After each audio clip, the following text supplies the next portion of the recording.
오늘 본문을 근거로 순명, 연결 첫 번째 시간을 같이 살펴보도록 하겠습니다. 여러분, 우리가 현재 사용하는 달력이 있습니다. 그리고 우리가 지금 현재 누리고 있는 이 시간, 그렇죠? 시계, 시간 이런 게 있습니다.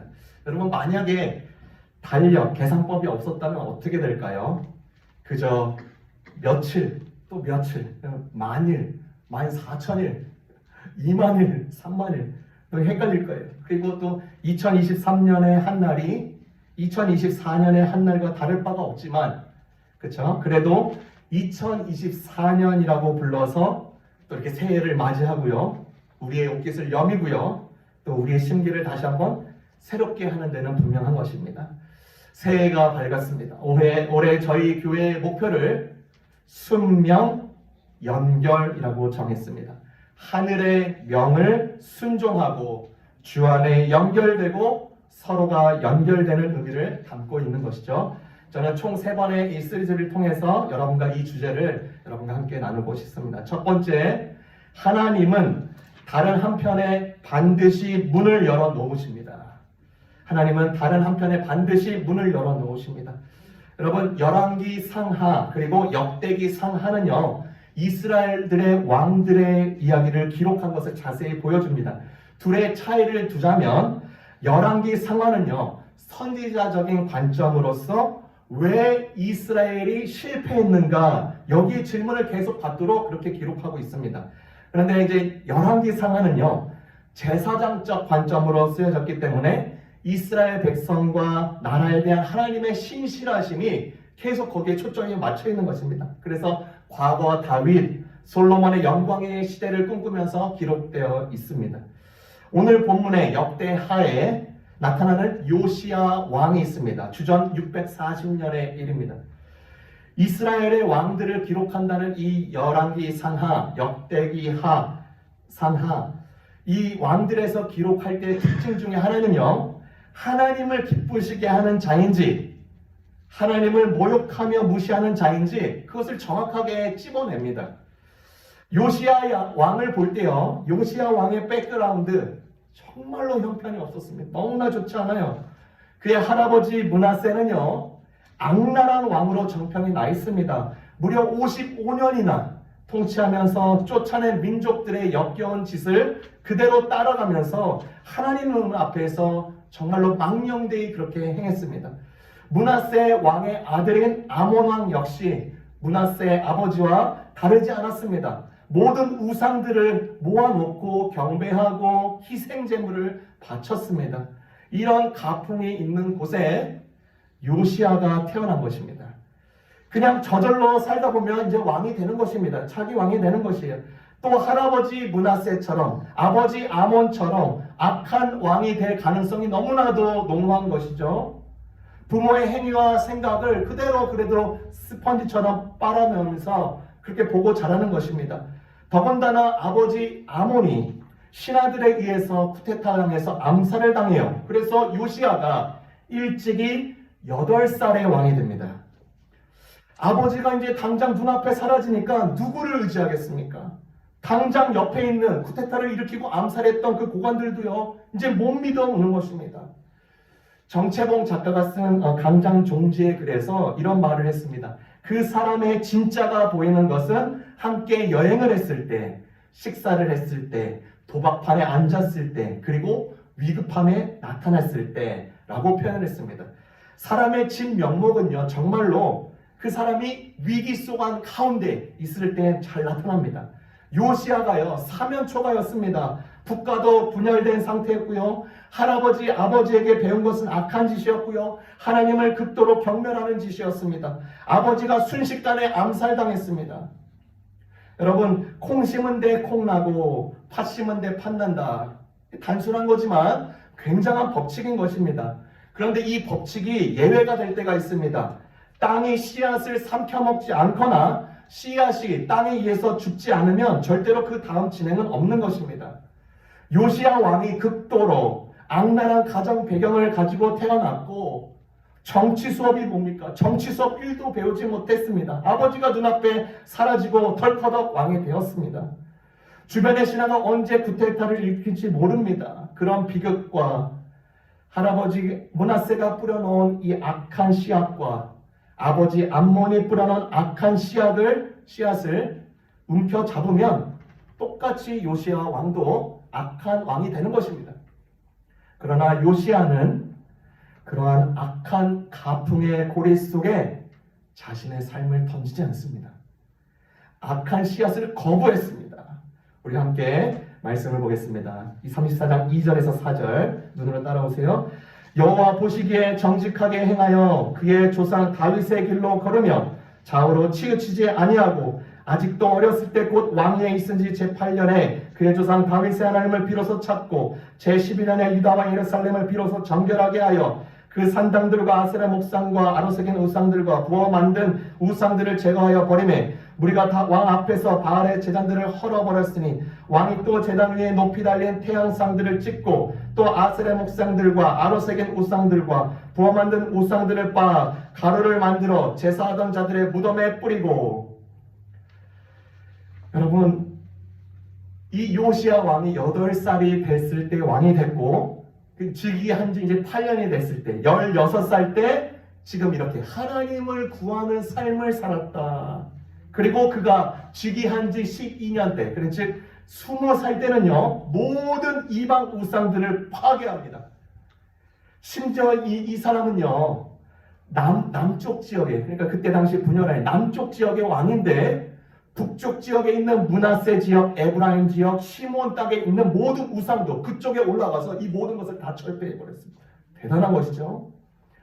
악한 가풍에 의해서 인생의 문이 가로막힌 요시야의 삶, 아버지의 암살로 인해서 이제 어느 누구도 의지할 수 없는 인생의 문이 닫혀버린 요시야의 삶, 순식간에 외래 세력에 의해서 멸망당할지도 모르는 두려움의 문에 갇힌 요시야의 삶, 국가의 성세가 현재 내리막길로 가고 있는데 잡아주는 브레이크도 망가진 상황인 절대 위기의 문에 가로막힌 요시야의 왕. 그런데 그는요 하나님의 존재를 의식했습니다. 비록 어릴지라도 역대기에 나와 있는 왕들의 역사를 그가 들었을 것입니다. 증조 할아버지 히스기야의 멋진 신앙의 이야기도 들었을 것이에요. 그는 하나님의 존재를 의식하면서 살아가기로 합니다. 즉 이런 마음을 가지고 나에게 수많은 문이 닫혀 있을지라도 하나님은 반드시 내 다른 한쪽의 문을 여시리라. 이 믿음이 있었어요. 나이가 상관이 없는 것입니다. 요시야 어린 왕이 지난 과거에 대해서, 지난 가풍에 대해서 과감하게 뒤로 던져버리는 것입니다. 여러분, 우리도 마찬가지입니다. 어제를 힘들어하면요 오늘도 힘이 드는 법입니다. 과거를 미워하면요 현재도 미워하는 것이에요. 요시야는 과감했습니다. 하나님을 선택했습니다. 자신의 집안 내력에 대해서 이러쿵저러쿵 하지 않았습니다. 자신에게 주어진 소중한 자리, 자신에게 주어진 시간을 하나님 존재 의식 속에서 바로 세워가기 시작합니다. 그에게 어제는 부도난 숲이었지만 내일은 약속 어음이고 오늘은 준비된 현금이었습니다.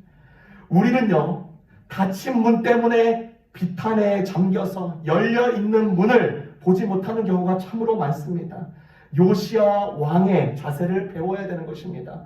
하나님은 한쪽 문을 열어놓지 않고서는 절대로 다른 쪽 문을 닫지 아니하시는 분이라시는 것입니다. 두 번째, 요시야 왕을 통해서 우리에게 알려주시는 것은요 말씀이 나를 발견하게 하라는 것입니다. 말씀이 나를 발견하게 하라. 요시야 왕이 즉위한 지 8년 때 하나님의 뜻을 따라 선정을 펼칩니다. 16살 때죠. 그리고 12년 차 때, 20살 때는 유다, 예루살렘에 있는 산당과 아세라 우상들을 철폐시켰습니다. 바알의 제단들을 산상조각 내겼습니다. 그리고 즉위한 지 18년째 때, 그의 나이 26살 때 하나님의 성전을 수리하도록 명령을 합니다. 역대하 34장 8절입니다. 요시야가 왕위에 있은 지 18째 해에 그 땅과 성전을 정결하게 하기를 마치고 그의 하나님 여호와의 전을 수리하여 하여 아살랴의 아들 사반과 시장 마아세야와 서기관 요아스의 아들 요아를 보낸지라. 성전을 수리하는 거예요. 26살 때 하나님의 성전을 보니까 보수할 곳이 많았나 봐요. 이제 성전을 명하십니다. 이 성전을 수리하다가 특이한 일이 발생해요. 제사장 힐기야가 모세가 전한 여호와의 율법 책을 발견합니다. 이것을 서기관에게 그 책을 전달하고요. 이 받은 서기관이 요시야 왕에게 일어난 상황을 자초지종을 설명합니다. 그리고 그 말씀을 요시야 왕 앞에서 읽을 때 이 요시야 왕이 자아의 깨짐의 은혜가 임합니다. 그 말씀이 역대하 34장 18절에서 19절입니다. 제가 읽습니다. 서기관 사반이 또 왕에게 아뢰어 이르되 제사장 힐기야가 내게 책을 주었더라 하고 사반이 왕 앞에서 그것을 읽음에 왕이 율법의 말씀을 듣자 곧 자기 옷을 찢더라. 학자들은요, 이 발견한 말씀에 대해서 연구를 했습니다. 신명기 12장이다. 신명기 16장이다. 27장이다. 28장이다. 아니다. 모세 오경 첫 5권의 많은 부분을 담고 있는 것이라고 말을 합니다. 그런데 우리가 지금 살펴볼 내용은 그것이 아니고 이런 질문을 할 수 있는 것입니다. 아니, 하나님의 성전에 갔는데 그동안에 기록되었던 그 성경의 일부라도 당연히 하나님의 성전에 있어야 되는 거 아니야? 그렇지 않습니까? 그렇죠? 하나님의 성전에 가면은 오늘날 이렇게 완성된 성경이 아니라 일부 조각이라도 카피본이라도 당연히 누구나 읽을 수 있어야 되는 거 아닌가요? 그런데 율법책을 발견했다는 것에 중점을 둔 것으로 보아서 잘못 방치되었거나 무시되고 있었다는 것을 지적하고 있는 것입니다. 다른 데서 이유를 찾을 것 없습니다. 우리를 보면 됩니다. 여러분의 집에, 여러분의 차 뒤편에, 창고에, 책꽂이에 베개용으로 수없이 많은 성경들이 뒹굴고 있습니다. 방치되어 있거나 무시되고 있을 수 있는 것입니다. 그런데 그 말씀을 집어서 말씀을 읽는 순간 내가 말씀을 발견한 줄 알았는데 사실 거꾸로인다는 것입니다. 그 순간 말씀이 나를 발견하는 것입니다. 요시야 왕은요, 말씀을 대면하는 순간 귀로 들으면서 자기 옷을 찢었습니다. 이 말은 말씀 앞에 자기를 낮추고 그 말씀 앞에 순종하고 결단하는 자세를 말하는 것입니다. 내가 말씀을 찾은 줄 알았는데 말씀이 나를 찾으러 오셨구나. 감격하면서 감사하면서 겸허한 마음으로 대하고 있는 것입니다. 하늘의 명이 여기 있구나. 내 인생 다하여 이것 지키다가 인생을 마감해야겠다. 이런 결단의 자세가 있는 것이죠. 이것이 순명입니다. 말씀이요, 진정 나를 발견하지 못하게 하며 그야말로 낭패 중에 낭패인 것입니다. 말씀이 수만 번 수천 번 내게 들려와도 그 말씀 앞에 나를 발견하지 못하면 그 말씀은 나에게 없는 것입니다. 여러분 잘 알다시피 이스라엘 백성들이 광야 생활을 하고 있었습니다. 이제 가나안 땅을 코앞에 두었습니다. 가나안 땅 이제 드디어 얻을 참이었어요. 그런데 이스라엘 백성들은 가나안 땅에 젖과 꿀에만 정신이 팔려 있었습니다. 가나안 땅 뭐 이런 게 아니라 가나안 땅에 젖과 꿀 이거만 정신이 팔려 있었어요. 껍질을 붙잡은 것입니다. 그래서 빈 땅인 줄 알고 가보았더니 아주 강한 세력이 거기에 살고 있는 것입니다. 그거 보고 안 되겠다, 철수하자. 껍질을 추가하고 번지를 버리니까요, 이후 40년 광야 생활을 하면서 그제서야 그것을 깨닫는 것입니다. 가나안 땅을 왜 주시는 건가? 왜 거기에 하나님은 거기에 정착하시는 것인지 이것을 내팽개친 것입니다. 여러분 성철 스님의 표현대로요, 사람들은 소중하지 않는 것들을 칼날 위에 세워서 거기 위에서 미처 칼춤을 추고 있다. 마치 이스라엘 백성들을 향한 그 표현인 것 같습니다. 그런데 갈렙은 달랐어요. 갈렙은 하나님의 말씀 앞에서 자신을 비추었습니다. 하나님의 약속하신 말씀이니까 내가 거할 곳이 거기다. 하나님이 온 땅의 주인이시다. 통치하는 분이시다. 이 확신이 든 것입니다. 하나님의 말씀 앞에서 자신을 발견한 것입니다. 그리고 그가 실제로 그 땅을 취하는 것입니다. 여러분 어느 미국 목회자, 지금 사역하고 계시는 목회자의 간증입니다. 이번에서 이제 사역을 하고 있는데 이분의 교회 이제 오피스에 전화가 왔어요. 전화하더니 목사님을 당장 만나가야 한다고 한다는 것입니다. 목사님 저 좀 꼭 만나주세요. 누군지도 모르는 것이에요. 좋습니다. 주일날 4시에 오세요. 저녁 예배 전에 와가지고 인사를 하는 것입니다. 목사님에게 이제 인사를 해요. 제 이름은 스티브입니다. 저는 의사입니다. 제 문제가 심각해요. 저 좀 도와주세요. 아 그래요? 예, 제가 할 수 있는 한, 제가 도울 수 있는 한 돕겠습니다. 그러면서 말하기를 저는 유대인이고요. 기독교를 믿지 않습니다. 그런데 목사님 교회에서 오늘 주일 예배 4번을 드렸습니다. 왜요? 저의 문제가 너무 심각해서 어떤 사람이 저보고 여기 오라고 했습니다. 목사님은 설교를 하셨는데 사단에 넘겨진 자들이라는 제목으로 설교를 했습니다. 그 설교는 저에 대한 분명한 메시지였습니다. 저는 저주받은 사람입니다. 목사님이 물어보는 거예요. 왜 그렇게 생각하나요? 목사님 저는 낙태 시술하는 의사입니다. 아기를 죽이는 게 제 직업입니다. 작년에 저의 병원이 낙태 시술로 100억을 벌었습니다. 낙태할 이유가 없는 임산부에게도 낙태 이유를 찾아서 돈을 벌려고 했습니다. 솔직한 사람이죠. 또 이렇게 말을 해요. 또 저는 제 아내와 이혼했고 2번째 여자랑 재혼했는데 지금은 다른 여자랑 동거하고 있습니다. 제 2 아이에게는 얼마 전 유대인 성인식을 치러줬고 저는 지금 1년간 정신과 치료를 받고 있습니다. 지금은 파산 지경에 이르렀습니다. 저 좀 도와주시겠습니까? 그 목사님이 대답해요. 아니요, 장난하십니까? 정신과 치료받고 있는 유대인 낙타시술 의사를 어떻게 돕습니까? 그리고 나서 이렇게 말을 연결했어요. 그렇지만 당신의 삶을 변화시킬 한 분을 알고 있습니다. 누굽니까? 예수 그리스도이십니다. 목사님, 그 말 하실 줄 알았습니다. 목사님 대답하죠. 바꾸고 싶지 않으면 그건 당신 선택입니다. 그렇지만 원한다면 예수 그리스도를 소개해 드릴 수 있습니다. 그 의사가요 말하죠. 전 그가 누군지 모릅니다. 목사님이 거기서부터 시작할 수 있습니다. 그리고 성경책을 펴고요. 요한복음을 봅니다. 요한복음을 보면서 여기 요한복음이라고 써있는 거 보이시죠? 이 성경책을 가지고 가셔서 요한복음을 매일 읽어보고 예수가 누구인지 알겠다면 그때 연락을 주세요. 누구나 읽을 수 있는 요한복음. 그래서 저도 많이 권합니다. 요한복음 그 쪽복음을 전달합니다. 누구나 읽으면 이해할 수 있는 분량이고 쉬운 것입니다. 그냥 읽으면 됩니다. 그래서 그것을 받아들이고 그 남자가 돌아갔어요. 그 주 목요일날 전화가 옵니다. 목사님 만나야겠습니다. 주일 4시에 오세요. 그가 문 열고 들어와서 목사님이 얼굴 쳐다보지도 않고 성경책을 들고 옆에 앉아서 예수가 누군지 알았습니다. 라는 것이에요. 예수가 누군가요? 하나님입니다. 예수가 하나님입니다. 목사님이 그에게 물어봅니다. 믿기지가 않군요. 당신은 50세이고 평생 유대교인이었잖아요. 지난 주일로부터 4일밖에 안 지났는데 엄청난 변화가 일어났군요. 이분이요, 의사가 목사자에게 다시 한번 말을 붙입니다. 예수가 하나님이야만 합니다.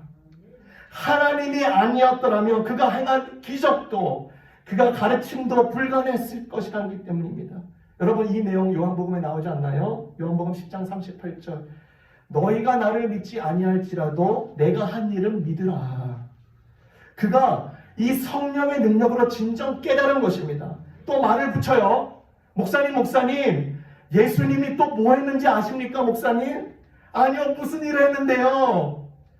죽었다가 부활했대요. 부활하는데 시간이 얼마 안 걸렸어요. 이 목회자가 또 말을 건넵니다. 스티브, 예수가 하나님이신데 왜 오셨나요? 죽으러 오셨습니다. 왜 죽으러 오셨나요? 내 죄를 위해서 죽으러 오셨습니다. 그걸 어떻게 하시나요? 여기 로마서라고 쓰여진 책을 제가 또 읽었습니다. 여러분, 이 스티브 형제가요, 말씀 앞에서 진짜 자신의 모습을 발견한 것입니다. 하나님의 말씀은 그렇게 충분한 것입니다. 하나님의 말씀은 내 자신을 발견케 하는 것입니다. 진정 변화의 시작은 거기서부터 오는 것입니다.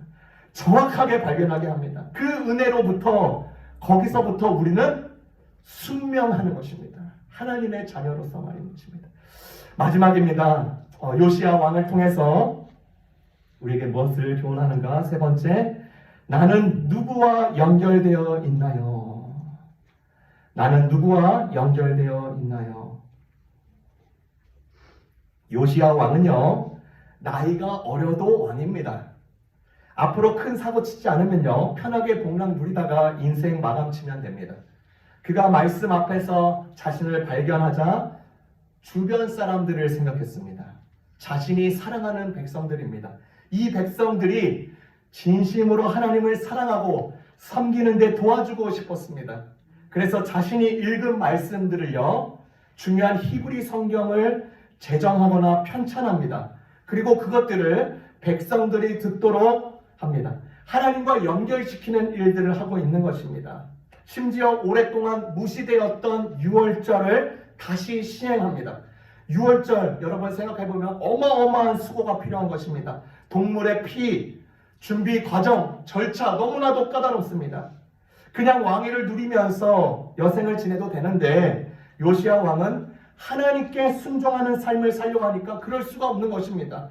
하나님이 기뻐하시는 제사를 다시 백성들이 하게끔 했습니다. 제가 어느 형제에게 이제 대화를 하면서 새 인사를 전했습니다. 이제 권면의 말을 문자로 드렸습니다. 그리고 나서 그 형제에게 답장을 받았어요. 목사님, 전 바보로 살았어요. 이 문자를 보고 제가 두 가지 마음이 들었습니다. 본인의 처지에 자책하지 말 것과 그리고 거기에 머물지 말고 포기하지 말라는 말을 전하고 싶었습니다.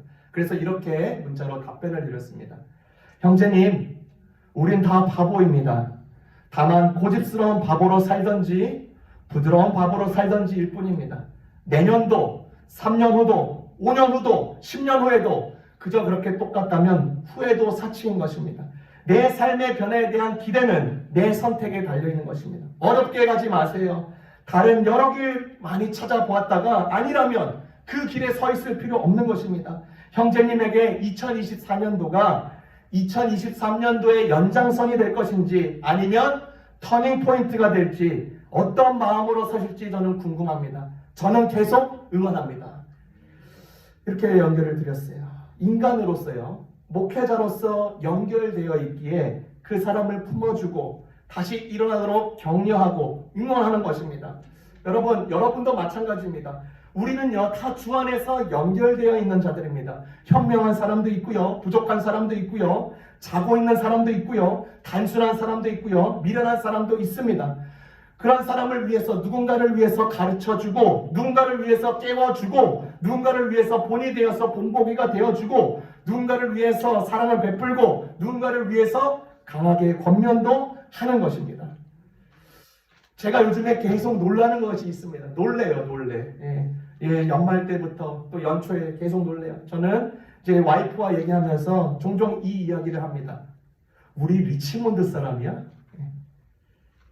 여러분, 제가요, 여러분을 만나서 연결되고 여러분이 저를 만나서 연결되었다는 사실에 놀랍니다.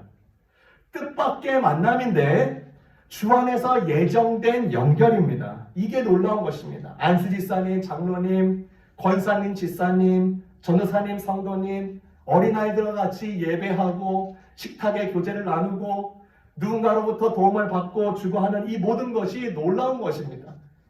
그리고 여기가 끝이 아니라는 것입니다. 새로운 자들이 이 연결점에 붙는 것입니다. 모두가 다 내가 이 자를 위해서 여기 있구나, 이 공통된 마음을 가지는 것입니다. 예수의 마음인 것입니다. 말씀을 거둡니다. 요시야 왕은 말씀으로 자신을 발견하고요, 하나님과 이스라엘 백성들을 연결했습니다. 우리 역시 내가 주님 말씀으로 먼저 연결되고 발견되고 또한 누군가를 말씀으로 인계하는 멋진 믿음의 사람, 사랑의 사람 되시기를 주님의 이름으로 축원합니다.